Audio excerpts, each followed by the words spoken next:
The name of our story is Down Under Australia, but our story actually begins in Belfast, Ireland.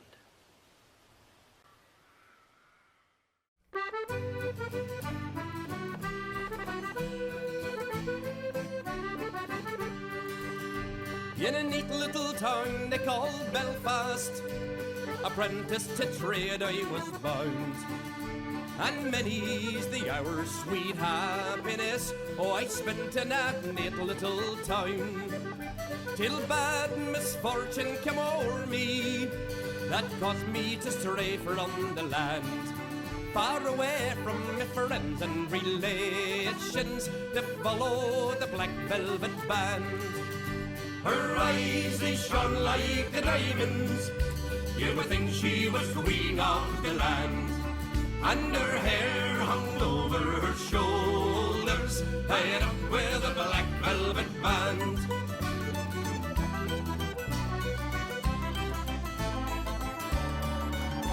As I went walking down Broadway, not meaning to stay very long, I met with a frolicsome damsel as she came a-tripping along.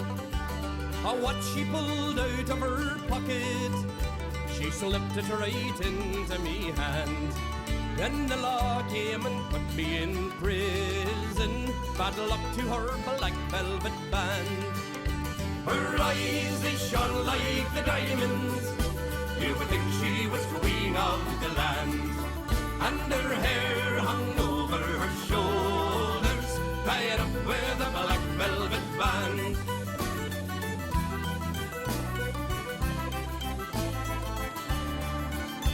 Next morning before judge and jury, the both of us had to appear, and the judge said, "My jolly young fellow, the case against you is quite clear, and 7 long years transportation, you're going to Van Diemen's Land, far away from your friends and relations, betrayed by the black velvet band."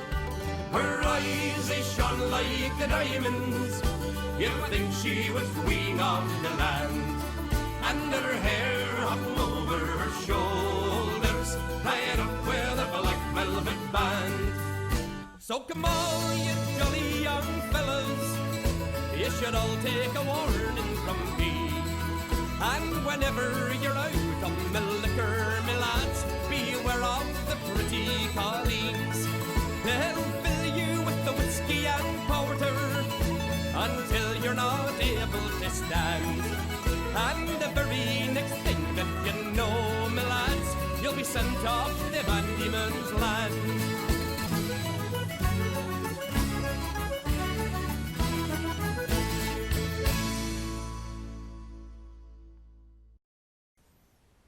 Abel Tasman discovered Tasmania in 1642 and named it Van Diemen's Land.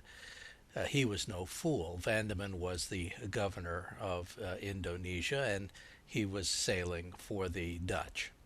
A century later, it was the British that were off the Australian shore doing their exploring. This is the time of Captain Cook.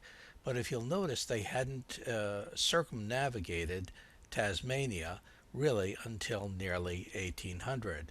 Now, Australia is a very large country. It's about the size of the United States, or about the size of Western Europe. Australia's first function for the British was to be used as a penal colony, and that was necessary because the American Revolution closed the Americas as penal colonies. Britain desperately needed to find some place to send their convicts. About 40% of all the convicts that the Britons sent to Australia were sent to Van Diemen's Land. That was its primary purpose. Van Diemen's Land has produced some sons that were reflective of its culture. Errol Flynn's nickname, for example, was the Tasmanian Devil because he was born in Tasmania.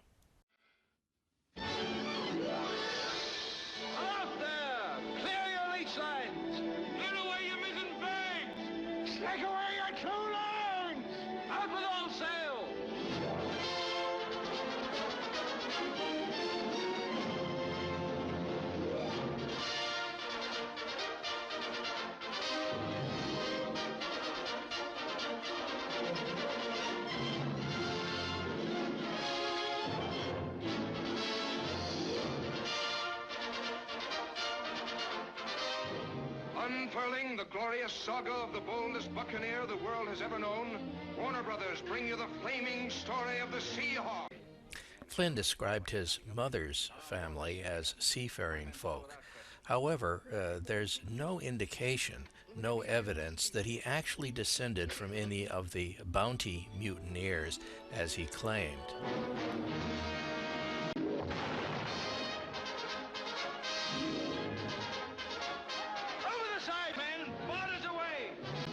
On both sides of his family, he descended from convicts, and his whole life was filled both off-screen and on with alcoholism and violence.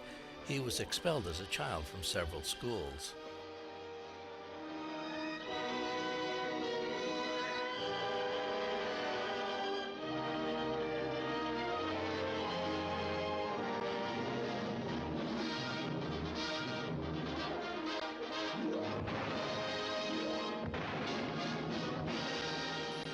But let's return now to a short history of the Australian colony. To a large extent, the way that Australia is carved up into states reflects its history. For example, in the beginning, the English occupied the eastern part of Australia, called New South Wales, and the Dutch occupied the west. Eventually, the Dutch were pushed out, and it became the British state of Western Australia. At the same time, Tasmania also became a state. The state was called Tasmania because by this time, Van Diemen's Land was opprobrious. At about this time, fairly large numbers of people started coming in who were not convicts. They came in as shepherds and farmers. That's reflected by the creation of the state of South Australia.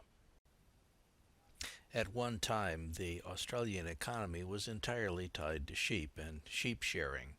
Well, we've gone out to an Australian sheep ranch, and we're going to get a demonstration on sheep raising and sheep shearing.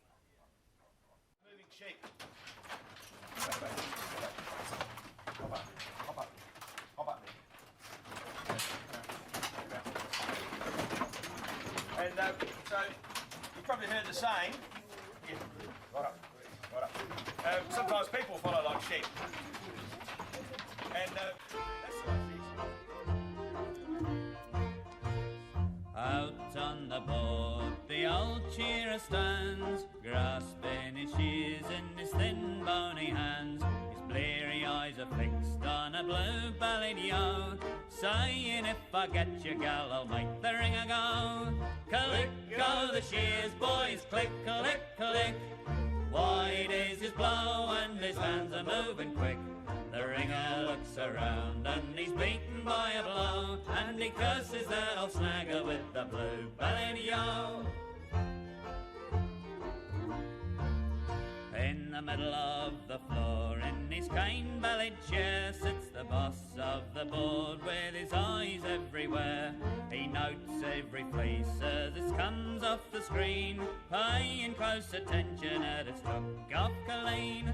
Click go the shears, boys, click, click, click. Wide is his blow and his hands are moving quick, and the ringer looks around and he's beaten by a blow, and he curses that old snagger with the blue-bellied yo. Our boy is there and waiting on demand, with his old tar pot and in his tarry hand. Sees an old yo with a cut upon her back, and this is what he's waiting for. It's tar, here Jack. Click go the shears, boys, click, click, click. Wide is his blow and his hands are moving quick, and the ringer looks around and he's beaten by a blow, and he curses that old snagger with the blue-bellied yo. First you take the belly wool and niggle out the crotch, go up the neck for the rules they are such. Clean around the horns and the first shoulder down, a long blow up the back and turn her around. Click, click, click, that's how the shearing goes. Click, clickety click, oh me boys, it isn't slow. A fella pulls out a sheep and it lands in my kick, and still you hear the shears are going click, click, click.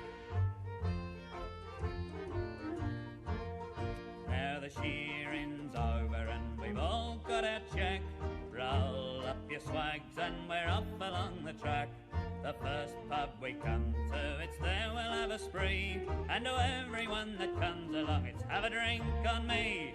Click, click, click, that's how the shearing goes. Click, clickety, click, oh me boys, it isn't slow. A fella pulls out a sheep and it lands him a kick, and still you hear the shears a going click, click, click. Down by the bar, the blade shearer stands, grasping his glass in his thin bony hands. His eyes are on the barrel, which now is lowering fast. He works hard, he drinks hard, and goes to it at last. Click go the shears, boys, click, click, click.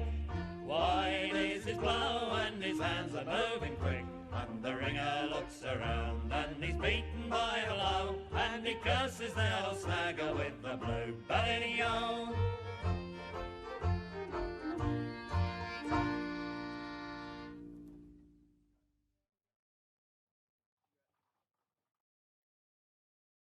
But the event that really got Australia rolling was the Australian Gold Rush of 1851, and that's reflected by the creation of the state of Victoria. Although gold may have been discovered in Australia as early as 1814, the gold rush actually started in 1851 when a prospector by the name of Edward Hammond Hargraves claimed the discovery of payable gold near Bathurst in New South Wales, at a site Edwards Hargraves called Ophir. 6 months later, the gold was found in Victoria. Prior to Hargraves' discovery, plenty of gold had been discovered in Australia by others, including a Reverend W.B. Clark in 1841, with further finds in 1844. Now, when Clark reported his discovery to the New South Wales governor, George Gipps, Gipps asked Clark to "Put them away, Mr. Clark, or we shall all have our throats cut." Gold finds in a convict society were apparently not welcome at the time. In any event, the folks in Melbourne started losing all their citizens to the goldfields in New South Wales, and so the people in Melbourne decided that they had to put a bounty on finding gold local to Melbourne, and that's exactly what they did in 1851. And their efforts at finding gold near the Melbourne area were rewarded. In fact, that reward is actually given out repeatedly. There's an entire list of people who found gold in the Melbourne area and which were rewarded by the local government for that find. I'm in the goldfields of Ballarat. I can tell you. We'll have a couple and we'll work on stuff after that, mate.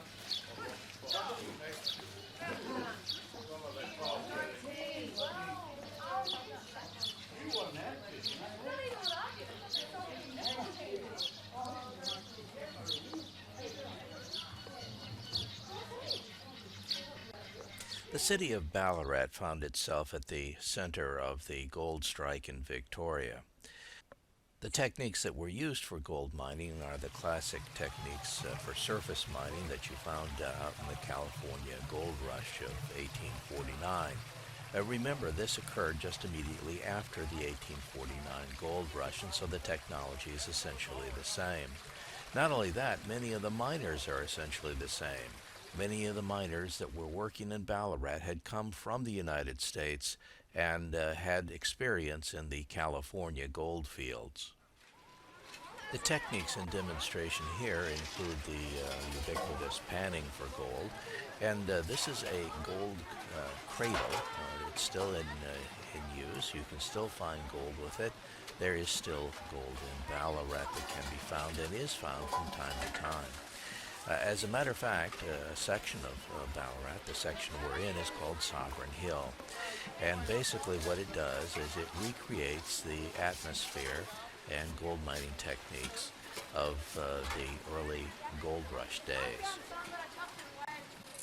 Sovereign Hill gives children and their parents a shot at real gold mining for real gold. Right there, that's the piece of gold, okay? In this young man's pants. it's yours, my friend. Right, now if you want to take your gold home, up there in the Waterloo store for $1 Aussie, you can buy one little bottle and pop the gold in the bottle and take it all the way home. There you are, one of your mates has found one, everybody can do the same. But that's the way you do it. I can see me do it. My pan didn't have a bit of gold. I think it has somewhere, sorry. Actually, panning for gold isn't the only thing that's recreated here at Sovereign Hill. There's an entire town that's recreated. A number of equine rides are available. And there's also a number of demonstrations, including this gold pouring demonstration. First of all, I'll just remove everything from here. Now, first of all, this is a cast iron mould, so we're going to pour the gold into that. Simply shapes the gold. The only way I can actually tell when the gold is ready is by sight. So looking inside the crucible, or looking inside the furnace, I can see the gold inside the crucible. Things haven't proceeded as fast as I thought. So we are still roughly, well, I would say 73.5 seconds away. The temperature, well, what you see on the back of the bricks is coming off the gold in the crucible as well as that flame. So that virtually gives you a bit of an idea of this 1200 degrees that we're about to deal with. Just to give ourselves a bit of time with the gold, we have roughly about 8 later. So if you are ready to see some gold, well then it is ready for you. So just give it a couple more seconds. And here we go. This is what you'll come to see. This beautiful metal simply known as gold. Wow.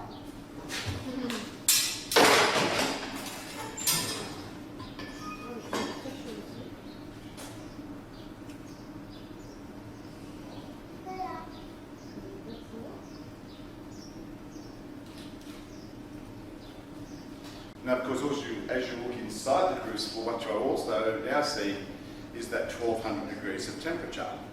Looks pretty hot. I can assure you it is. So hot, in fact, that if you were to stick your hand in there to feel if all the gold was out of that crucible, it would be a waste of time. Only because your fingers would be burnt off, so you wouldn't have anything to feel with. Yes. So that's how we do this job of purifying. As I said, important, simple, lengthy, and of course quite dangerous. However, when it does come to gold, there is always more to show people. Indeed, a very expensive and precious metal, but also a metal that does things that other metals don't. For instance, the ability to conduct heat. Gold, I can assure you, is the best conductor of heat that we have. And because of that ability, this piece of gold has now dropped down to a temperature of 900 degrees.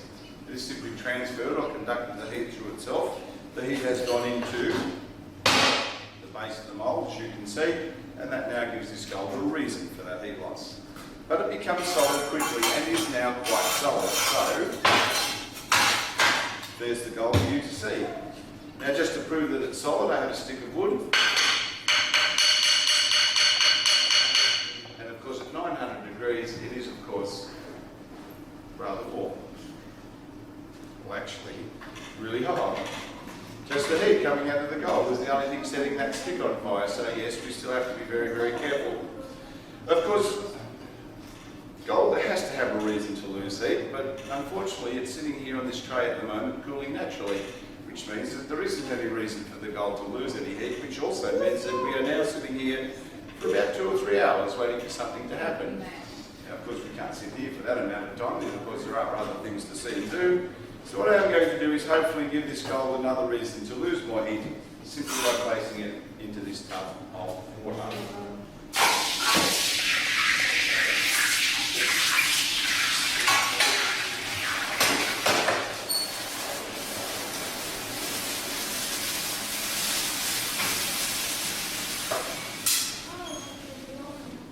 Now that certainly looks like something's happened. So may I just very quickly say that I did indeed take this gold to a temperature of 1,200 degrees. I do remember saying that once the gold is poured into this mould, that the temperature would drop to 900 degrees. And then of course a moment ago at 900 degrees, place the gold into that water, talking about its amazing ability to conduct heat. But ladies and gentlemen, I have hopefully shown you how gold is purified.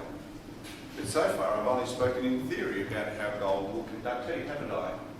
So it is my job now to prove that it does do such a good job. Well, in actual fact, I hope it does. Alright, the disability to conduct heat and having given the gold reason to lose heat means that it is, of course, now quite safe to be handled. Approximately 3 kilos of gold is what I'm holding here in my hand at this moment. This is indeed 99.99% pure. However, this piece of gold on gold price today is worth just over 140,000 Australian dollars.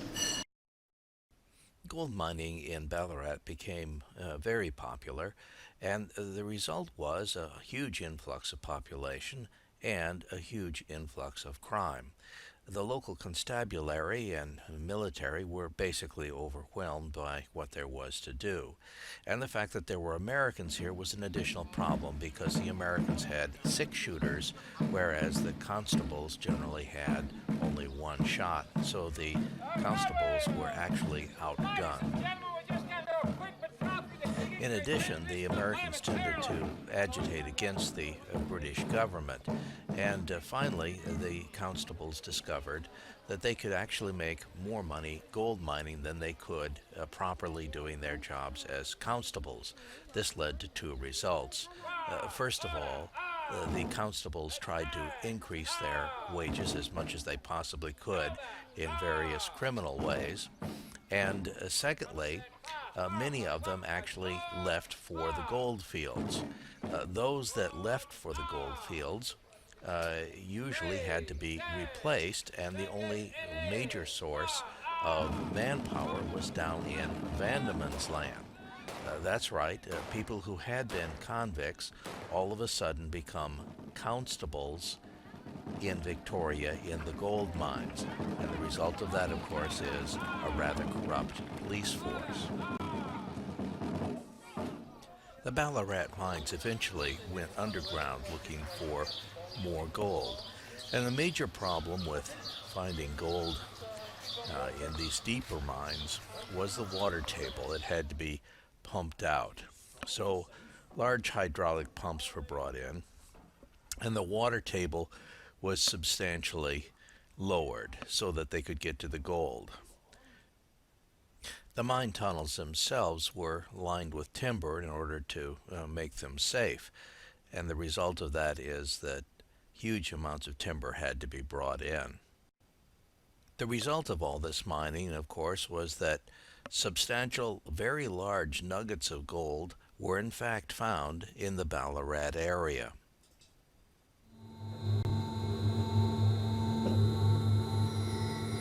This is the nugget found by Richard Jeffrey on the evening of Wednesday, the 9th of June, 1858.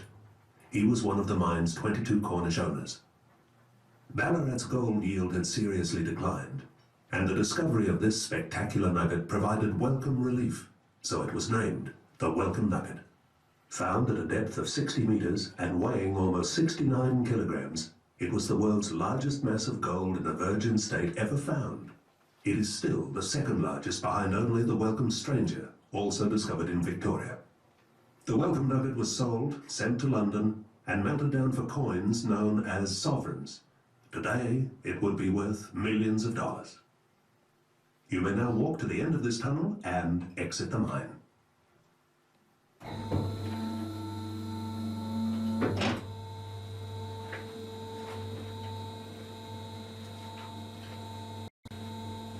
The Welcome Nugget, welcome as it was surpassed then by another stone, the Welcome Stranger, which is slightly larger and is still to this day considered to be the largest gold nugget ever found anywhere. And it was found here in the Ballarat area.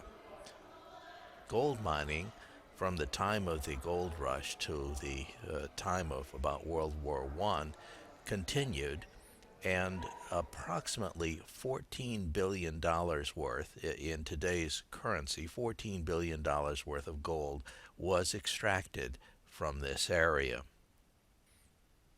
Large gold nuggets are found in this area even to this day, but the gold mining business isn't what it used to be. Nevertheless, it is estimated that around 60% of all of the gold that was ever under Ballarat is still there. So why isn't gold mining proceeding apace? Well, the reason is because in World War I there wasn't much labor available. And the result of that was that many of the mines had to shut down. And when they did, the groundwater started rising. In 1859, the state of Queensland in northeast Australia was founded. And in 1911, the Northern Territories were established. At about that same time, they were starting to discover opals in Australia. This was the beginning of the Queensland opal fields. It was the beginning of Australian opal. Kyabra Hills, 1889. White Cliffs, 1890. Lightning Ridge, 1903. We're in Coober Pedy.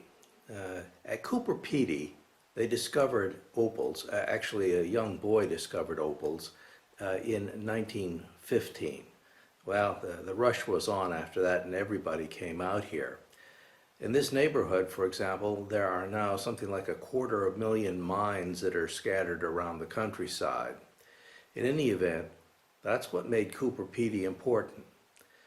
And it's the mining that makes Coober Pedy different. You see, the miners discovered that out here in the desert, it was a lot more comfortable to be down in the mine than it was to be on the surface. The temperature was a lot cooler, and it's very, very hot and dry here. And as a result of that, they started building their homes in old mine shafts.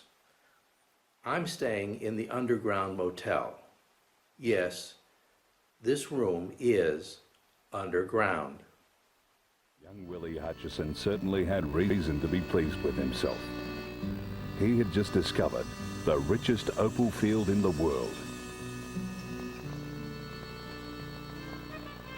But thousands of miles away across distant continents, men were gathering for war.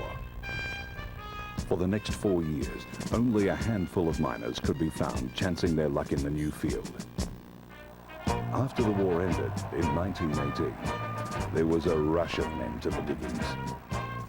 These men had spent their time during the war digging trenches and dugouts, and were used to living underground. So, faced with a lack of timber, they simply dug into the side of hills for shelter. The Aborigines who passed through the area noticed this phenomenon. They coined a name for it, Coober Pedy, which means white man's burrows, the name that would become famous as the opal capital of the world. Today, 90% of all of the opals in the world come from Australia, and 80% of that 90% come from Coober Pedy. It's mined just in this little area here. Those mounds that are off there in the distance, that's the spoil or mullock that comes up out of the mines. The mine is begun by drilling a vertical shaft. That shaft is only a little bit bigger than a man can possibly get down, and the landscape from the air is pop-marked with those shafts. And they're not particularly well marked. The result is you have to be careful not to fall down or drive into one of them. That machine out in the distance there, sort of to the left, with the big barrel on the end of it, that's a giant vacuum cleaner. And that big barrel is sort of the vacuum cleaner's bag. As it gets full, it automatically dumps the mullock onto that pile that you saw. Right now I'm down in one of the old opal mines. This one happens to be inside the city of Coober Pedy, and you're no longer allowed to do mining inside the city, but this particular mine is quite old, and it's been transformed now into a museum to show you how the mining used to be done. This is what opal looks like when you find it in the mine. Now, opal is basically glass. It's made of silica. And the way that it's created is water gets hold of silica and drops it down through the earth a little at a time until it finds a void. And in that void, the silica builds up into opal. Opal formation was caused, in part, because this part of Australia was under an inland sea, as most of Central Australia was at one time, back in the age of the dinosaurs.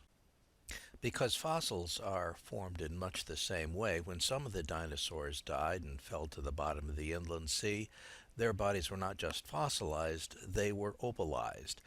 This one happens to be of a plesiosaur named Eric. Eric is now in the Sydney Museum. There happens to be a low ceiling, so you need to watch your head.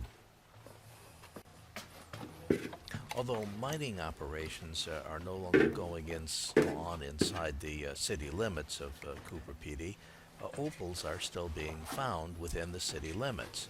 And the reason is because although mines can't be dug in the city limits, houses can be. And frequently, when someone is adding an addition onto their house, they'll run into thousands of dollars worth of opals, often enough to pay for the room addition or even the house. But in any case, a welcome addition to income. And of course, houses aren't the only thing being built underground. There are businesses of various kinds and even churches that are underground. The reason for that, of course, is because there's no air conditioning or heating required under any circumstances for underground houses. The temperature remains quite constant. The most important church, the best decorated probably in the neighborhood, is the Serbian Orthodox Church, and that's the one that we're going to next. It's larger than most of the other churches, although there is also Greek Orthodox, Anglican, and Roman Catholic churches built underground. After the churches or any building has been dug out, the interior then is coated with a varnish. The reason for that is because it adds a certain amount of luster, but even more importantly, it tends to keep the dust down. In addition, you're about to see the ceiling of the church, and the ceiling here has those nice little scallops on it.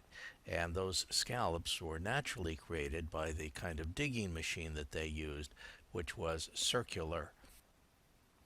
The next home that we're going to is Crocodile Harry's, and the fact of the matter is that Crocodile Harry was very eccentric, and his place has become a tourist attraction.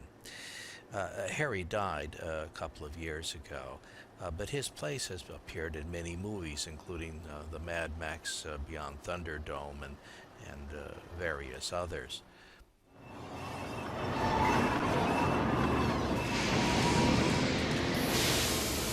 This is a stick-up! Anybody moves, and they're dead meat! Oh, I think we're all dead meat!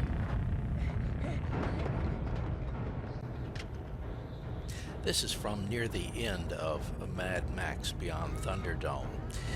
And it's this particular scene that leads you down into Crocodile Harry's place. Max is just now escaping from Bartertown, and the entire town is on his heels. Max and his crew are following the pilot's daughter down into a shaft, and it turns out that the home that the pilot is living in happens to be Crocodile Harry's home.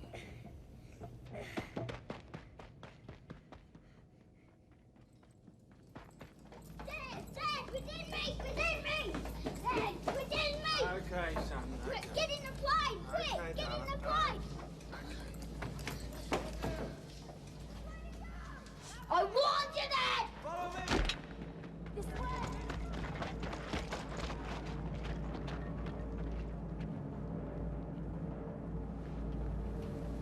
You! Me? You. It's your lucky day. It is? Uh-huh. You got a plane. I have.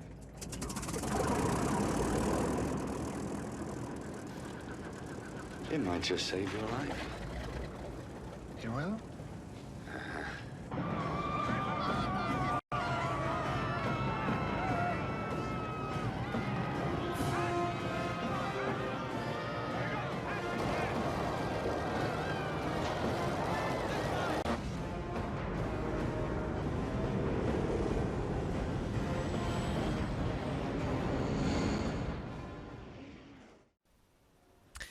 Harry says that he was born as Arvid von Blumenthals, a Latvian baron who was forced to leave his country after World War II. I suspect he had been fighting on the side of the Nazis. He also claims to have worked as a crocodile hunter in northern Australia before coming to Coober Pedy to look for opals at around 1975. Harry not only had a reputation as a crocodile hunter, but he also had a reputation as something of a ladies' man and a prodigious drinker of alcohol. The alcohol eventually is what caught up with him. He ended up with cirrhosis of the liver. I expect that Harry came to Coober Pedy largely because crocodile hunting was outlawed at about that time back in the 70s, so that the crocodile population could regenerate. The fact of the matter is there are some photographs of Harry and his crocodile experiences, and Harry also appears to be the origin of the Crocodile Dundee story. At the time, Paul Hogan had a talk show, and he had invited Crocodile Harry to be one of his guests, and his experiences with Harry was enough to get him started on the Crocodile Dundee story. We're going now out to what's called the dog fence. The dog fence is the longest continual construction in the world. It stretches about 3,300 miles. It begins in Queensland but ends in South Australia. The idea is that sheep have difficulty defending themselves from dingoes, but cattle, which grow in the north, don't have quite the same level of difficulty, and so this is a sheep protection device, and it's said to be fairly effective. Of course, the primary reason that I went to Australia, however, as interesting as all of this mining stuff is, has to do with the animals. Australia has absolutely unique animals. They're the only place where you can find a wide variety of marsupials. And the classic marsupial is, of course, the kangaroo. Marsupial means that after the babies are born, they have to make their way into a pouch, and that's where they find the milk supply. Here we see a joey in the pouch enjoying the afternoon. In good times, kangaroos can multiply rapidly. They're capable of having babies in the womb at the same time that they have babies in the pouch and babies at foot. The babies, of course, are called joeys. For each of these joeys, the kangaroo is capable of providing specific nutrition, which is different for each one of them. I'm getting ready to hop over to Kangaroo Island now. This little guy is trying to get into our vehicle. He's not a baby. This is a wallaby, a small type of kangaroo. And what he did was he got into the vehicle, grabbed himself an apple out of a waste can and ate it. And he didn't even mind when people came around and touched him to pet him later on. He must have been quite habituated, but he is a wild wallaby. This next marsupial is neither a kangaroo nor a wallaby. It's a pattymellon, and the pattymellon is much smaller than either of the other two, although in many ways it's virtually identical. It gets around by hopping essentially the same way.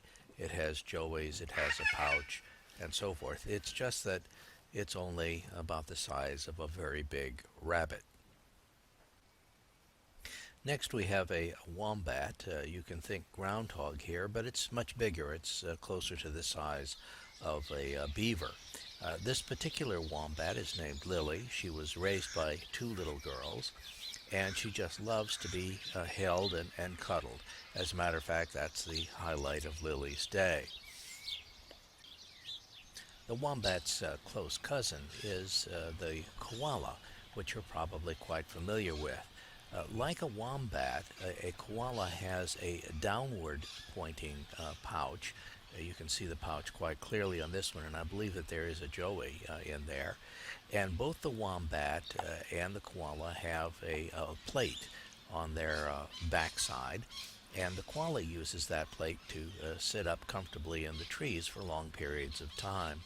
Now, koalas are very slow. They don't get around very fast because they have a fairly poor nutrition. They eat eucalyptus leaves, and not all kinds of eucalyptus leaves are acceptable. You probably noticed that this koala happened to have a tag in its ear. Well, that tag indicates that this koala was no longer fertile. The one that we're looking at now, however, has got a joey. The reason that previous koala was not fertile is because on Kangaroo Island, frankly, they have too many koalas, and so they've been sterilizing some of them in order to reduce the growth of the population. This animal is a platypus. It's a type of monotreme. There is another type of monotreme. Monotremes lay eggs, although they're mammals. The other monotreme is an echidna, this little spiny animal that eats insects. I happened to be at a zoo on Tasmania, and as I was leaving the zoo, I saw something odd waddling across the parking lot not too far from where I was, so I went down to see what it was. And this is what I saw. This is an echidna, but it's a Tasmanian echidna. And what that means is that it's a little bit hairier than the kind that they have usually on the mainland of Australia. I'm going to stay with this echidna for a little while because I've got a short story to tell.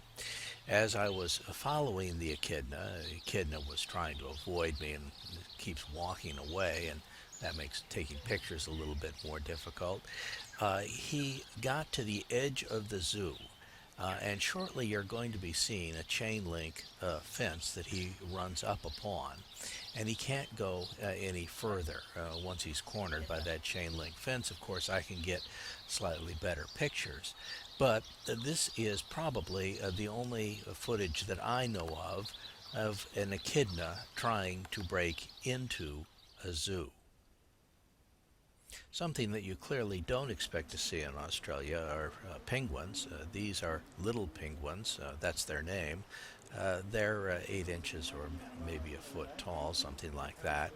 And every day the parents go out into the ocean and hunt for fish all day, and in the evening after dark they come back to their burrows and feed their chicks. The result is that these things are fairly attractive from a tourist point of view, and lots of people come to see them. They can be found all over the southeast coast of Australia. Another animal you don't think of when you think of Australia is the sea lion, and nevertheless on Kangaroo Island there are a fair number of sea lions. Sea lions are slightly different from seals, in part because they have a better ability to walk on land. In this particular case, we see somebody wading ashore. A primary reason for the female sea lions to come ashore is in order to feed their pups. This time of year, they do have pups on shore, and this one is about ready to go over to mom and either start playing or try to open up the milk bar, one of the two. This is Admiral's Arch in the far western part of Kangaroo Island, And on these rocks are actual fur seals. Now the fur seals were hunted very extensively a little over a century ago.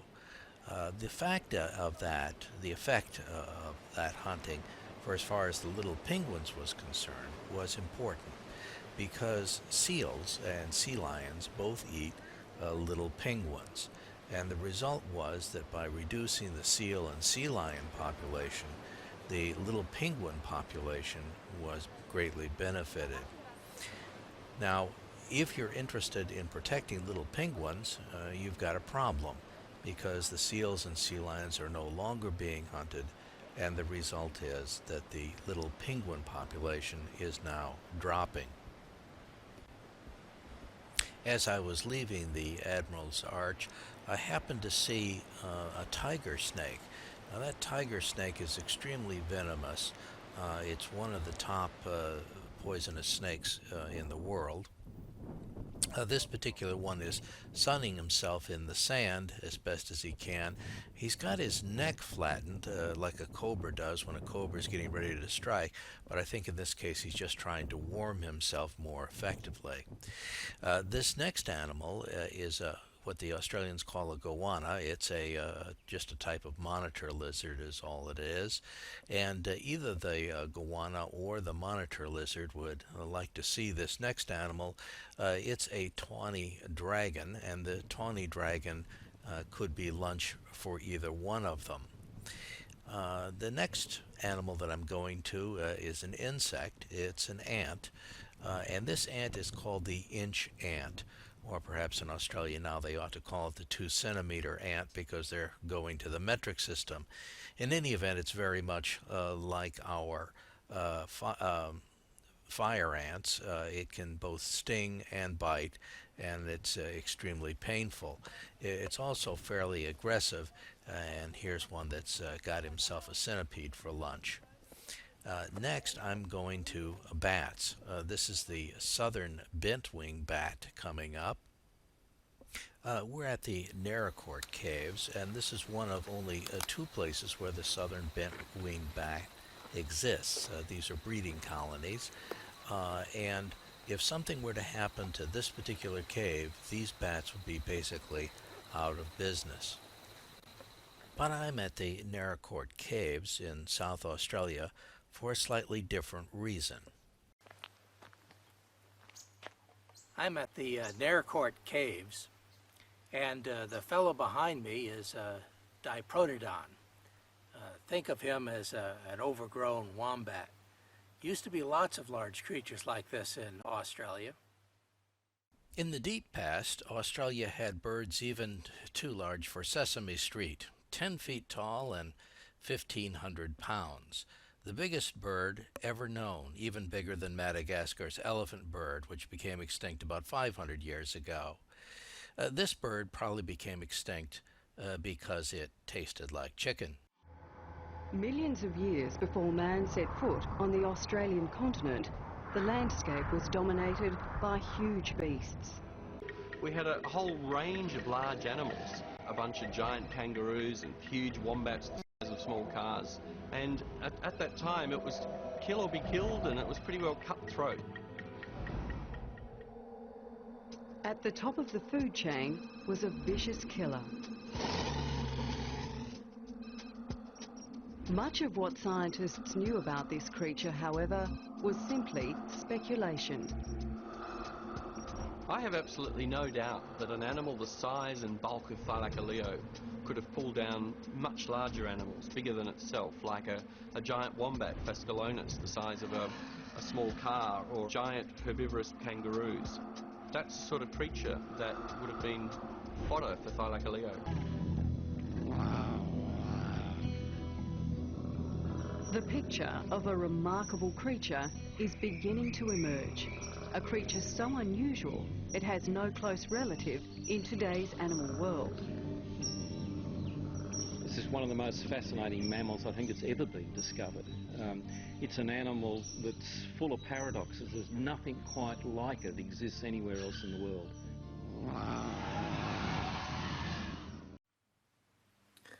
This is Thylacoleo carnifex. Now, Thylacoleo carnifex means, well, the thyla part means that it's pouched. And the coleo, the leo part, that means it's a lion. And the carnifex, well, that means that it's a butcher. And this butcher stood about 2 feet tall at the shoulder, and it was about 5 feet long. The maximum weight of Thylacoleo carnifex was about 350 pounds. It was first described in 1838, but in 1858 it got its first scientific description. Sir Richard Owens was the person that did that. He's the person that coined the word dinosaur. One of the things that's most interesting about Thylacoleo carnifex is the hand. This hand actually does have 5 digits, and one of those digits is an opposable thumb, and there are great claws at the end of each one of them. The hand is in fact very, very possum-like. That shouldn't be too unusual. After all, it's a marsupial and so is a possum. But the idea is that those hands were used for climbing. Mammals usually have one of 3 types of feet. Either they're plantigrade, like we are, they walk on their whole foot. They're digitigrade, they walk on their toes like a cat or a dog. Or they're unduligrade, which means that they run on their toenails, that is, hooves in the case of horses or such. In the case of Thylacoleo, he was plantigrade. He walked on his entire foot. His foot was very much like the foot of a possum. And that sort of foot is not particularly good for running. What it is good for, however, is climbing. Now, Thylacoleo carnifex was not the only predator on the Australian bush. There were also Komodo dragons that made today's Komodo dragons look quite small. They were up to about 20 feet long. And Thylacoleo carnifex probably had to defend its kill against thylacines and other animals as well, and we'll talk about the thylacines later. But my point is that it may have been very leopard-like in its behavior. It might have pulled its kill up into the tree, and if it was a female, it might have had to have pulled its babies up also. After all, it was a marsupial.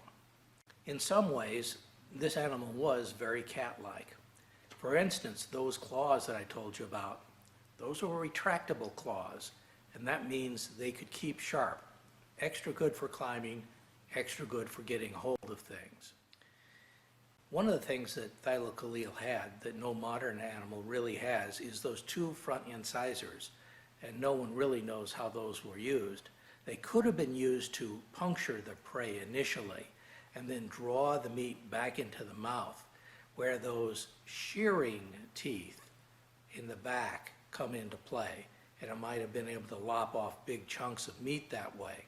Now, one of the ways that we know that the Thylacoleo was in fact a carnivore is because we found its kill. That is, some wombats and some kangaroos. And these animals have the clear bite marks that you would have from a Thylacoleo. And because that bite is so unusual, those bite marks are very distinctive. This huge single cutting tooth here, or premolar tooth, and this large premolar tooth, cutting premolar tooth up here, are unprecedented. While I was on Tasmania, I ran into something interesting. The dentation of a juvenile Tasmanian devil, not an adult, which you see in the lower right, and the Thylacoleo, which is in the upper left, is remarkably similar. The incisors protrude forward. There is a gap between the juvenile devil's incisors and its molars. The Thylacoleo had a large jaw, and it was very powerful. In fact, it was more powerful than that of any mammal alive or extinct. As a matter of fact, the only thing that really comes close is the dire wolf, which existed back when there were woolly mammoths roaming around North America.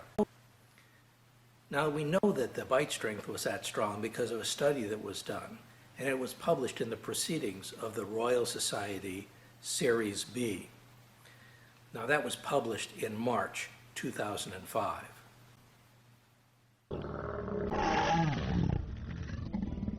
The force of Thylacoleo's bite was immense.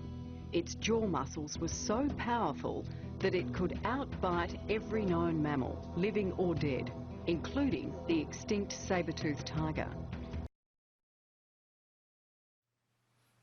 There is another study that correlates the brain size of an animal with its jaw bite. And as the jaw bite becomes stronger, the brain size becomes smaller. Placental mammals generally have about 2.5 times the amount of brain power that marsupials have. And the result is marsupials have the capacity of having extremely high amounts of bite pressure. Thylacoleo had fairly short rear legs. And as a result of that, we assume that it probably wasn't running after its prey. Instead, perhaps it was an ambush hunter. One other possibility was that it climbed trees like a drop bear.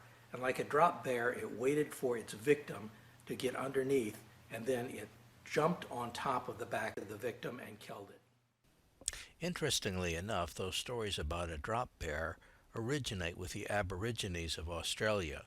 Maybe they saw the Thylacoleo and called it a drop bear or something like that.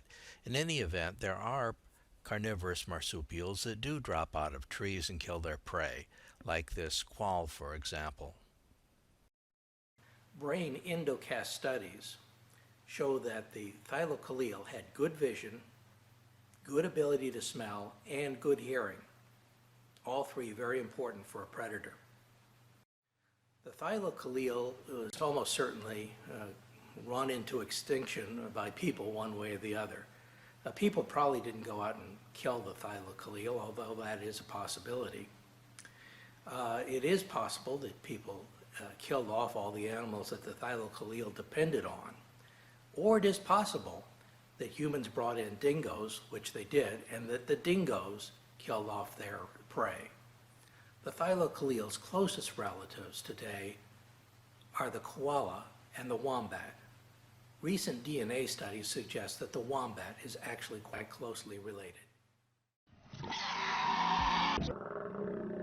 A creature at the end of its own evolutionary lineage. But my perceptions at this moment are of a opportunist, carnivore scavenger that hunted at night. Thylacoleo carnifex, the marsupial lion, the lost predator from Australia's past, will never walk this way again. But the footprints it has left behind will continue to build the big picture of life on this planet for many years to come. Well, if you pause for a moment and think about Australia, what is Australia's great heritage? Australia's great heritage is its flora and its fauna. And its marsupial fauna is absolutely unique. And this is the biggest marsupial carnivore that ever lived on this continent. And this animal was around at about the time that the first humans ever entered Australia.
dangerous part is the tow rotor.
This is the tale of the thylacine.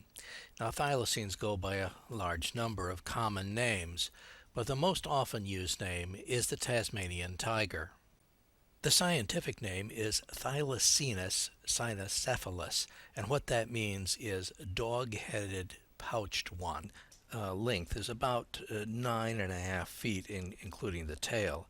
It's about 2 feet tall at the shoulder and weighs a maximum of about 70 pounds. Thylacines have pouches like kangaroos, but the pouches face rearward, as they do with wombats and koalas, for example. Now, thylacines are loners. There are rumors of packs of thylacines, but these are probably the female and her nearly adult pups. The female has a maximum of 4 pups getting out of the pouch. The result is the maximum size of the pack should be 5. One of the most remarkable things about thylacines is their gape. They can open their mouths about 120 degrees. Thylacines got their first scientific description by George Harris in 1808. This was apparently before he met Ringo. Around the turn of the 20th century, thylacines were relatively common in zoos around the world. These two, for example, were in the Smithsonian Zoo in Washington, D.C. This picture was taken in 1906. In fact, thylacines were common enough, late enough, that we actually have moving images of them. These were taken in the 1930s in the Hobart Zoo, and they are of the last known thylacine. Now, one of the things that you can see is that the animal is doing a lot of yawning and pacing, and both of these are classic symptoms of a marsupial that's under stress, that he's agitated in some way. Now, there is a third symptom, and that is giving off an odor. Many times, many carnivorous marsupials are said to give off an odor when they are somehow agitated. As I suggested before, and as you can see, the animal is extremely dog-like. Not only does it appear that way in life, but it's also that way in death. Once you have the skeleton only, and there aren't those stripes to give away the identity, it's very difficult to tell a thylacine from a canid. Now, it's easy to tell the difference between a thylacine and a dog if you can see the stripes on its back. But what happens if you've only got the skeleton? How do you tell the difference? That was the problem that was facing some zoology students at Oxford. In their final exam, they were supposed to identify 100 specimens. Now, one of those specimens was a thylacine, and word got around pretty quickly among the students that if they saw what looked like a dog's skull, they were pretty safe in identifying it as a thylacine. Well, a few years later, the examiners caught on, and they substituted an actual dog's skull. And of course, that messed up the students quite a bit. Now, that brings up the question, how do you tell the difference between a thylacine skull and a dog's skull or a wolf's skull? They're the same. Here's a thylacine skull on the left and a wolf's skull on the right. Now, if you look at them quickly, you don't see much difference. But if you focus on the upper palate of the thylacine, which is on the left-hand side, you'll see that there are two little holes in the upper palate. Notice also that the wolf has 3 incisors, whereas the thylacine has 4, and the sinuses are also a different width. The thylacine skull on the left is gracile and fragile-looking. The wolf skull on the right is solid and robust. The thylacine has 3 premolars and 4 molars, whereas the wolf has 4 premolars and 3 molars. So while wolves and thylacines are not identical, they're very, very similar. Now, one thing that's certain about wolves is that they're digitigrade. They walk on their toes. But look at this picture. This animal appears to be walking on its entire foot, at least on one hind leg. There is some evidence of plantigrade tendencies, that is, a tendency to walk on the entire foot. Here the skeleton shows the animal as being digitigrade, but on this other skeleton, both the front and rear feet are showed as being plantigrade. Now, the thylacine is said to have been quite slow. The trappers used to say it was basically an ambush hunter. They also say that the thylacine could stand up on its rear legs and hop about very much like a kangaroo, at least for short periods of time, and there is photographic evidence to support that. Dogs and thylacines also have similar but not hardly identical footprints. The one on the left is the thylacine and the right is the dog. This animal is a numbat. It's a diurnal, small animal, hunts insects, but it is said to be the closest living relative to the thylacine. Sometimes people say the Tasmanian devil is more closely related, but the most recent DNA tests say it's the numbat. And if it's the numbat, you can certainly see where the thylacine got those stripes. Well, the early European settlers pretty quickly decided that the thylacine was a threat to their livestock, and Van Diemen's Land had a bounty on them between 1888 and 1909, and it paid out thousands of those bounties, which probably led to the extinction of the animal. Now, how difficult is it to find an extinct species? Well, it may not be as difficult as you would think. According to Diana Fisher, a professor at the University of Queensland in Australia, who wrote a paper on this, and it was published in the Journal of the Royal Society B, she says, we identified 187 mammal species that have been missing since 1500. In the complete data set, 67 species that were once missing have been rediscovered. Then she goes on to say, more than a third of mammal species have been classified as extinct, or possibly extinct, or flagged as missing, have been rediscovered. Mammals missing in the 20th century were nearly 3 times as likely to be rediscovered as those that disappeared in the 19th century. Now, is there any reason to believe that thylacines are still around? And the answer is yes, there are. For example, this map shows recent alleged thylacine sightings, and you can see that 2 of them are in New Guinea. And my money is that New Guinea may still have some. New Guinea seems to have a little bit of everything. But many of those sightings are actually in Australia. Thylacines are not supposed to have been on continental Australia for hundreds of years, since at least the time of the Europeans. However, it could be that the British, and there are rumors to this effect, moved some thylacines to Victoria, to a national park, as a sort of Noah's Ark. There are continuous reports of thylacines in Tasmania as well. The most recent credible report is in northwest Tasmania, and that's where I'm going. State Wildlife Officer, his report was and still is regarded as one of the most credible in recent times. I couldn't believe my eyes first. I became very excited, but I was inside my sleeping bag, and I thought, well, what do I do now? I would have liked to take a photo of it, but I knew that if I moved, I'd probably disturb it. So I actually, in my mind, tried to register exactly what I saw. Then why is the thylacine still officially considered extinct? Well, there's 2 types of extinction: biological extinction and functional extinction. Biological extinction means that they're gone forever. Functional extinction means there's still a remnant population, but not enough to sustain the species. We're in Tasmania, and this is the edge of the world, literally. This place is called the Edge of the World. That's its official name. There's even a plaque to that effect. And it's called that largely because it is extremely remote. This is in the northwestern edge of Tasmania, and the weather here and the terrain and everything is very rough and very primitive, and there are very few people that live out this way. As a matter of fact, there was a TV episode of Man, Woman, Wild, a survivor type show that was shot here. In fact, on virtually this very spot.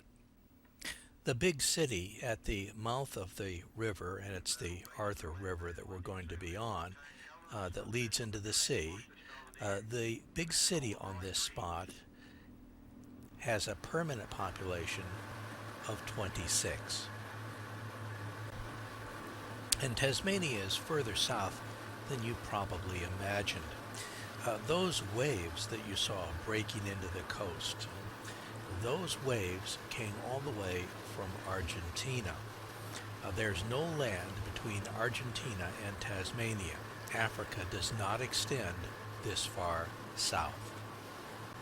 So why are we going to a place quite this remote? Well, the reason has to do with the thylacine.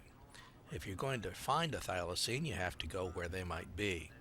Now, although the thylacine had been close to extinction on the mainland of Australia by the time of the European settlement, they went extinct sometime in the 19th century.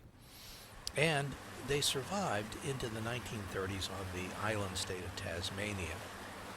At the time of the first settlement, the heaviest distributions were in the northeast, northwest, and North Midland regions of Tasmania. They were rarely seen during this time, but they slowly began to be credited with numerous attacks on sheep. And this is what led to the bounty schemes that I told you about. In any event, it's likely that multiple factors, not just the bounties, led to the decline and eventual extinction of the animals, including competition with wild dogs that were introduced by European settlers, erosion of habitat, and that sort of thing. Whatever the reason, the animal had become extremely rare in the wild by the late 1920s. Despite the fact that the thylacine was believed by many to be responsible for attacks on sheep, several efforts were made to have the species saved from extinction. The records of Wilson's Promontory Management Committee, dated in 1908, included recommendations for thylacines to be introduced to several suitable locations on the Victorian mainland. In order to keep us entertained on this trip into the wilderness, the pilots brought some fish with them, and there's some sea eagles. You can think American bald eagle. This is a similar sort of bird. And we're throwing the fish out into the Arthur River there to see if we can get the eagle to come down and snatch it. Now the problem is it's been raining. It's been raining a lot and for a very long time. And the sea eagle's feathers are very, very damp. And the sea eagles are reluctant to take flight and come down here and pick up this fish, because as heavy as they are from the water, if they were to pick up the fish but end up in the river, they'd be in big, big trouble. So they're sitting on those perches waiting a little bit for the last possible moment before they can take off. Here he goes. Tasmania is normally much more damp than the rest of Australia because it is so far south and it's quite cool down here as well. However, this particular year has been unusually damp even for Tasmania, and the pilot here said that there are creeks and streams running along this river that he has never seen run before. But let's get back to our main story before we were interrupted by the sea eagles. You remember I said that the Wilson's Promontory Management Committee back in 1908 recommended thylacines be introduced to several places on the Victorian mainland. And it turns out that a fair number of thylacine sightings recently have been made on the Victorian mainland, not too far away from where these thylacines were supposed to have been retransplanted. The interesting thing is there is no record of any thylacines actually being brought into Victoria. The problem, of course, is that these sightings from the mainland are not terribly credible.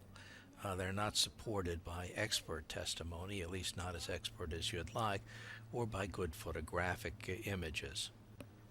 Therefore, we're going to discount those mainland sightings and focus on Tasmania. Since the most credible recent sighting of a thylacine is from northwest Tasmania, that's where we're headed.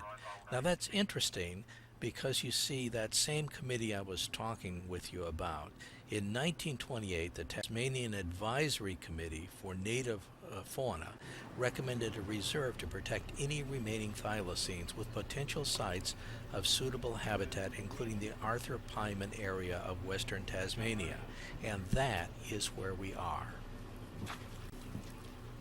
You remember the little segment we just did on Hans Nardling. Well, Hans was working as a researcher in 1982 for the Tasmania Parks and Wildlife Service.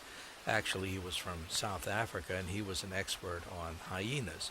But he observed what he believed to be a thylacine for 3 minutes. It was at this particular location along the Arthur River in northwest Tasmania. In fact, just 7 kilometers, less than 5 miles from where I am when these pictures were taken. There was a long investigation by the state in order to see if they could possibly confirm Hans's discovery. The fact of the matter is, researchers did find footprints that they thought were those of a thylacine and scat, and they heard vocalizations which could have been those of a thylacine, but the thylacine itself was never sighted and could not be officially confirmed. There had been a conservation movement pressing for the thylacine's protection since 1901, driven in part by the increasing difficulty of obtaining specimens for overseas collections. And there were some political difficulties. Official protection for the species by the Tasmanian government was introduced on the 10th of July, 1936, 59 days before the last known specimen died in captivity. Well, I didn't see any Tasmanian tigers today, but they may still be out there. And neighbouring this spot is a site known as Tiger Hill, where legend has it the last Tasmanian tiger, the world's most famous thylacine, was captured and placed behind bars at Hobart Zoo. Now, we all know this individual. That animal was Ben. We've seen the black and white video footage of it pacing up and down its pen. But perhaps the saddest thing for me is that that once great animal, the world's largest carnivorous marsupial, was once roaming this area free. It may have had a family. It probably used this area as a hunting ground, and that's really where it should have remained. To me, the fact that it died in captivity is one of the greatest tragedies of the modern era. Now that bit of overacting which you've just seen has more hyperbole in it than you can possibly imagine. For example, Frank Darby, who claimed to have been a keeper at the Hobart Zoo, suggested Benjamin as having been the animal's pet name in a newspaper article in May 1968. However, no documentation exists to suggest that it ever had a pet name. And Alison Reed, who was the de facto curator at the zoo, and Michael Charland, a publicist for the zoo, denied that Darby had ever worked for the zoo or that the name Benjamin had ever been used for the animal. Darby also appears to be the source for the claim that the last thylacine was a male. Photographic evidence suggests it was a female. In any event, this thylacine did die on the 7th of September, 1936. However, the real tragedy is that it's believed to have died as a result of neglect. It was locked out of its shelter where it normally would sleep. It was exposed to a rare occurrence of extreme Tasmanian weather, extreme heat during the day, and freezing temperatures at night. We're moving on now to the largest marsupial carnivore alive in Australia today, and frankly, you're already pretty well familiar with him, but for reasons which may seem a little odd.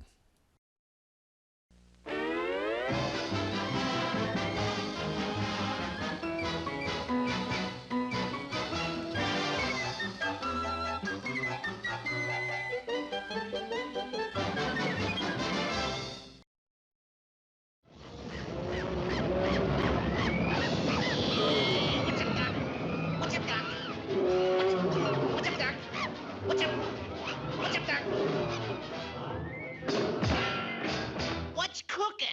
The Tasmanian Devils on the loose. Run, run, run for your life. I don't even know what a Tasmanian Devil is. Huh. I better find out more about him.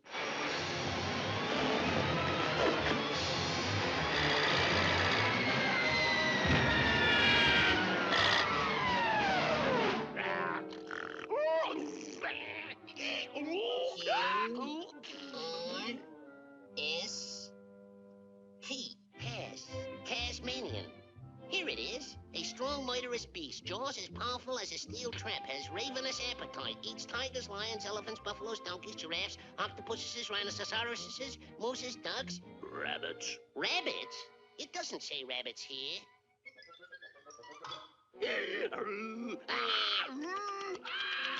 What's up, Dad? Ow! Put me down, you baggy-eyed devil. Now, some of the things in the cartoon about the Tasmanian Devil happen to be actually correct. For example, the Tasmanian Devil is a carnivore, and he does have really sharp teeth. He does have very powerful jaws. The devil is just a little bit larger than a very large rabbit, and the little ears that he has up on top, they do tend to turn red when he's agitated. Although the Tasmanian Devil is very active, he doesn't spin exactly like a tornado as he does in the cartoons. This is the real thing, and he's a cute little devil. Tasmanian Devils do have that wide marsupial gape that we saw with the thylacines. Just as George Harris originally described the Tasmanian tiger, he also described the Tasmanian devil, and the scientific name honors that description. When translated into English, the original scientific name was possum bear, but unfortunately that name had been taken a couple of years earlier by another animal. Devils are usually black with white markings on them, although no two devils are exactly alike, and about 5% of devils are entirely black. They weigh about 18 pounds at maturity, about 2 feet long, and then add 10 more inches for the tail. They live to be about 6 years old or so. So why are they called devils? Well, it's their vocalizations. At night they can scream a great deal at each other, trying to avoid a fight for the most part, because if you sound tough and act tough, you don't have to be tough.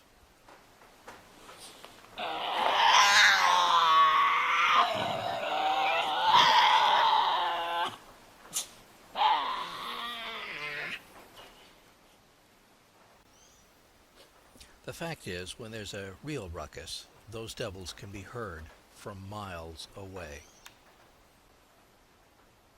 Devils are loners. They don't hunt in packs. They don't particularly like each other, and the only time that they get together is for mating. And even then, there's an awful lot of fighting. In short, then, devils are an awful lot like people that you probably know. These two devils are baby devils, and it's easy to tell their age because all devils are born at the same time. And all of the devils that were babies that I saw on my trip, therefore, were 8 months old. These two are having a great time playing with each other. This is not serious. At this time in their lives, it's possible for these devils to climb trees. When they become adults, they'll be a little too heavy for that. Mom is actually able to give birth to 50 to 60 babies, but of those 50 or 60 babies, there's only milk supply for 4. So it's a race then for those babies to the pouch, and only the fastest little baby devils are going to survive. Incidentally, if you want to see Tasmanian devils, there's really only one place that you can see them, even in a zoo, and that's in Australia. They are in Australian zoos, but with one exception, they're not outside of Australia. That one exception is Denmark. It turns out that the bride to the Prince of Denmark happens to be a Tasmanian girl, and the devils given to Denmark were a sort of a wedding present. So they have 2 devils in Denmark, but outside of that, you have to go to Australia to see these things, even in a zoo. And if you want to see them in the wild, you'll have to go to Tasmania, because that's the only place where they exist. Notice that in addition to the screaming at each other, there's also a certain amount of snorting going on, and that also appears to be part of their communication system.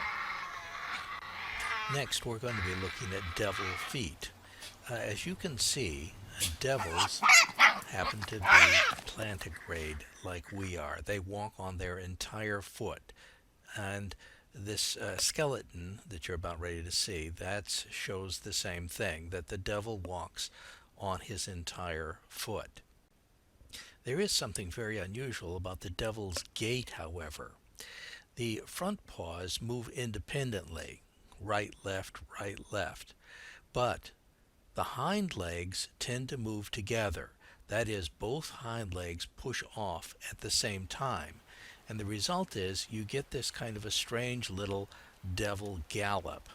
Now, this little devil gallop may very well have originated from the fact that they were climbing trees, because their limbs seem to be optimized for climbing, even though they don't do it very much anymore as adults.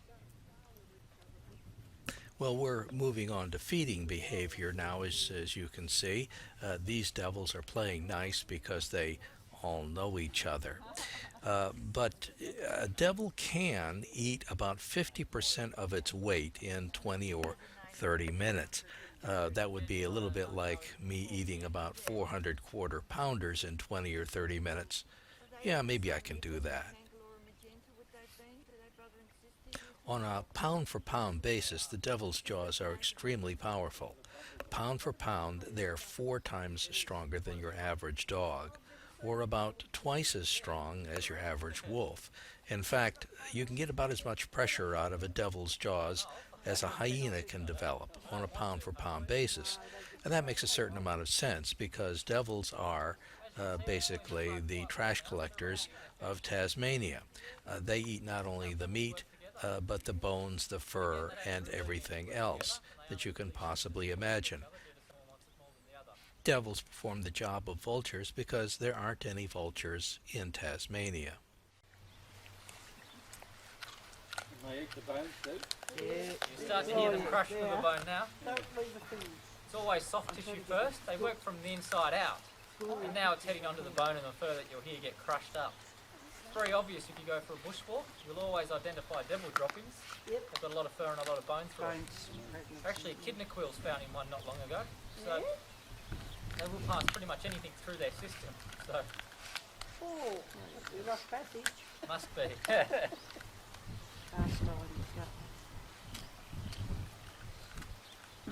What are they doing there?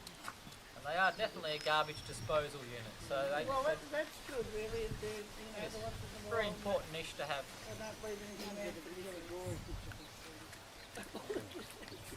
for the kids love. Oh, yours. So in the wild, they would tend to be in groups? Not at all. Not a social animal. They just would come together when they're eating, or? Yep. Due to that's what are they feeding it? Sense of smell. Again, devils are solitary. They will have a home range, and devils never show the same pattern 2 nights in a row due to constantly just following their sense of smell. So they're a little bit of a nose on legs, and they're zigzagging constantly in and out. You're looking at from there on. They have latrine sites where they do come in, do their droppings to say, I've been here, but that's about it. They're not really to say that this is mine.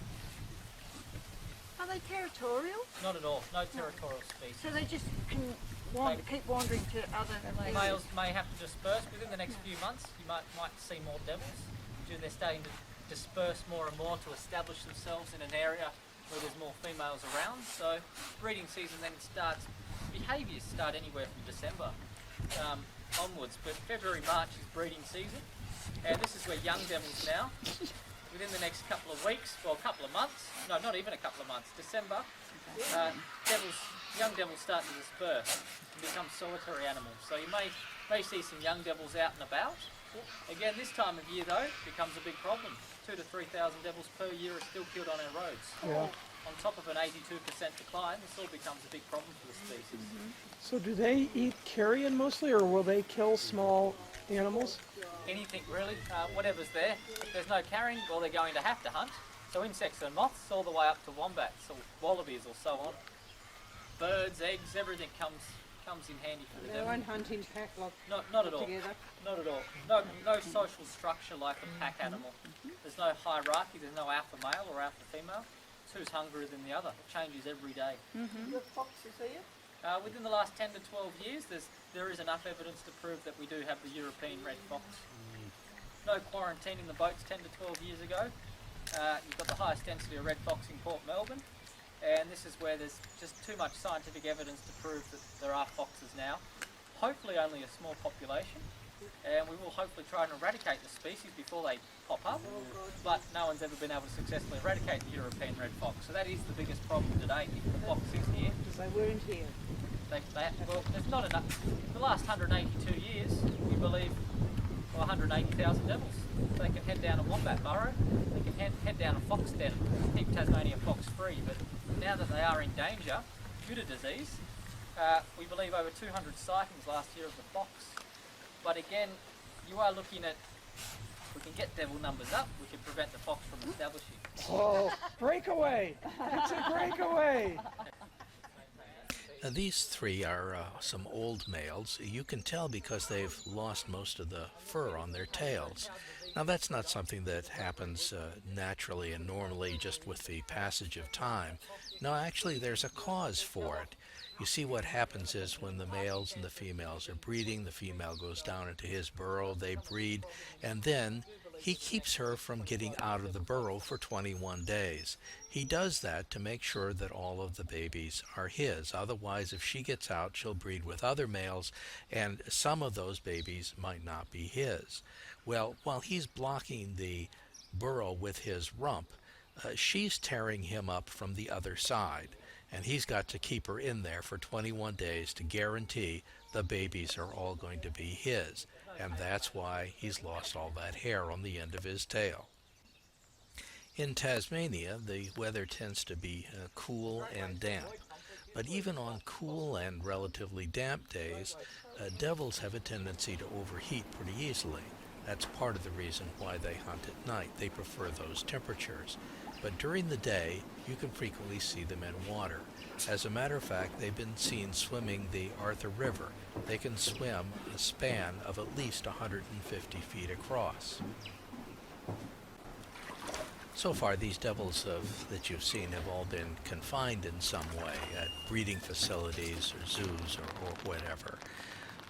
But now we're going to go out into the wild and see if we can see some. Now, these particular animals happen to be crepuscular, and that means that they come out at dawn and dusk. Sometimes they're referred to as nocturnal, but in the middle of the night they're usually not quite as active.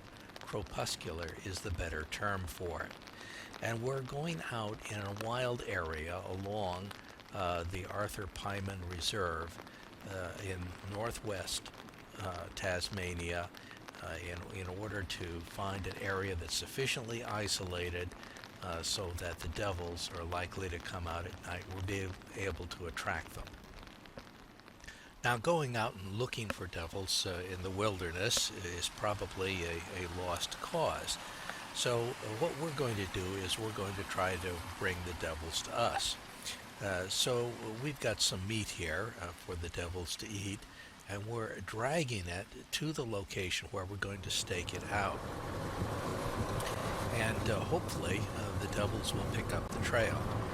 Devil's sense of smell is quite acute. This is Jeff King. Now, this is his property. His family's been in Tasmania since about the 1830s, and this used to be a cattle raising area, but Jeff realized that this was an ideal property for cattle, and he thought he'd use it to kind of do a little private work on devils. Well, the point of all of this is that a lot of people come here. If you see pictures of wild Tasmanian devils, they very likely have been attracted to the site, this particular site that Jeff King has. We're going to be using an old shed, an old cabin that Jeff has built or had built for this particular purpose. It's got a large picture window at one end of the shed, and we're going to be shooting out of that window. Now, apparently the devils can't hear us, or they're not interested in the noise that they hear one way or the other, because even if we make slight noises inside the cabin, the devils are usually not going to be concerned about that. Just outside of that window, we've got a light that we'll be able to turn on after the devils start feeding. Once the devils start feeding, the light won't bother them too much, and so we ought to be able to get fairly good photography. Right now, what we're going to be doing is we're going to be staking down the meat so that the devils won't be able to carry it off.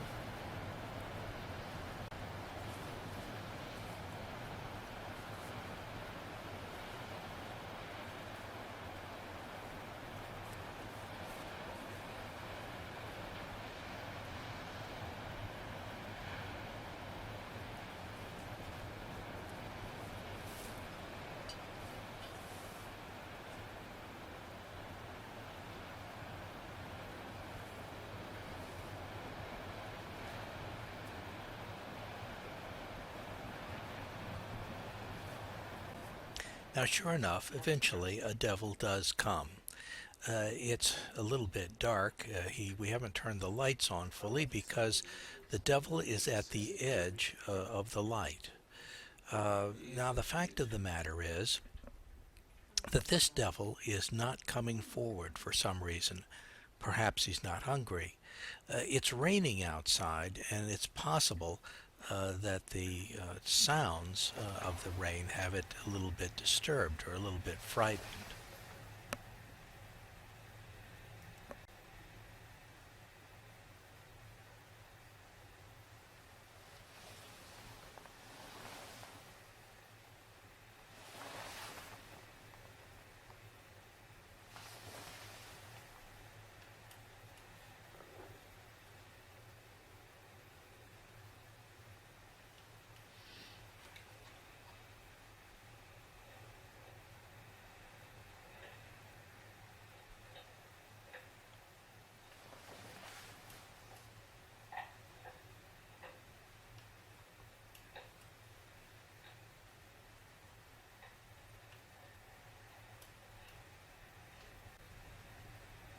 Now we've got a microphone set up outside, and that's why you're able to hear what's going on as well as see.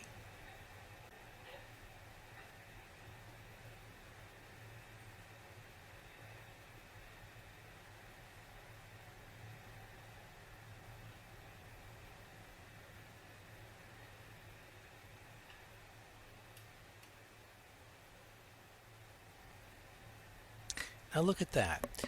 The devil seems to sense something off to the left. Now devils can hear quite well, and their smell is supreme, but they can't see very well. Mostly what they see is black and white in movement. Nevertheless, there's something off to the left that continuously is bothering this particular devil. It's hard to say exactly what it is, whether it's another devil, whether it's a quoll or some other animal, or whether or not it's just the rain and the wind that's disturbing this particular devil. One thing that's clear, though, is that when we make a little bit of noise inside the cabin, the devil doesn't react to that. So it doesn't seem like he's reacting to us at all.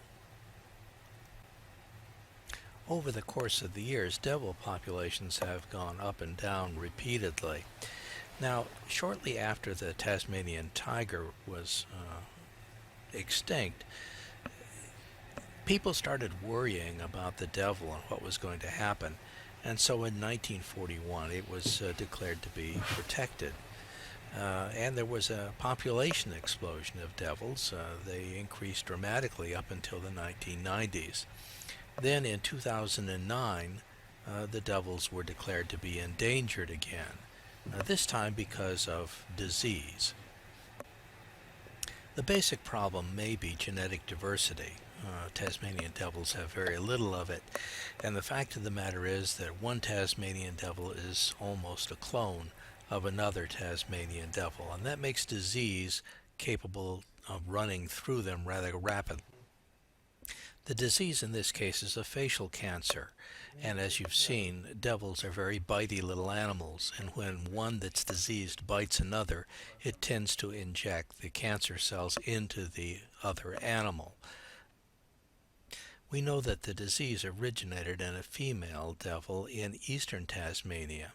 Now it turns out that eastern devils are slightly different from western devils based along that line that you see there. The western devils haven't been hit as hard by the cancer. The disease begins as a small facial cancer, but eventually it grows to the point where the devil can no longer eat.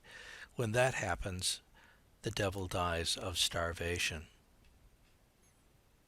In some densely packed areas, devils have had nearly a 100% mortality rate. The primary hope has been that the devils in the northwest, because they're slightly genetically different, would have some resistance to the disease. And that's where Cedric comes in. Cedric was believed to have a natural immunity to the disease that he could pass on to future generations. But this year he died. He died from the cancer. Right now there are various captive populations of devils.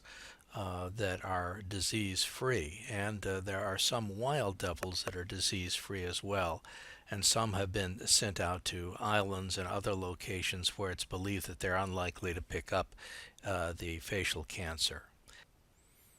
If that fails, devils could be extinct in 20 years, and that means that the largest carnivorous marsupial left will be the quoll. There are several species of quoll, and the quoll are very closely related to devils. Among other things, the quoll has that large gape that we saw with the Tasmanian tiger and with the devil. The primary difference between a devil and a quoll is the size. The problem, of course, is that the quoll doesn't have the strength or capability that the devil has, and so the cleanup effort on the Tasmanian countryside is going to be much more difficult without the devil. It's sad to think that this may very well signal the end of the Tasmanian devil. Whether it does or not, whether the Tasmanian devil survives or not, this is the end of this film.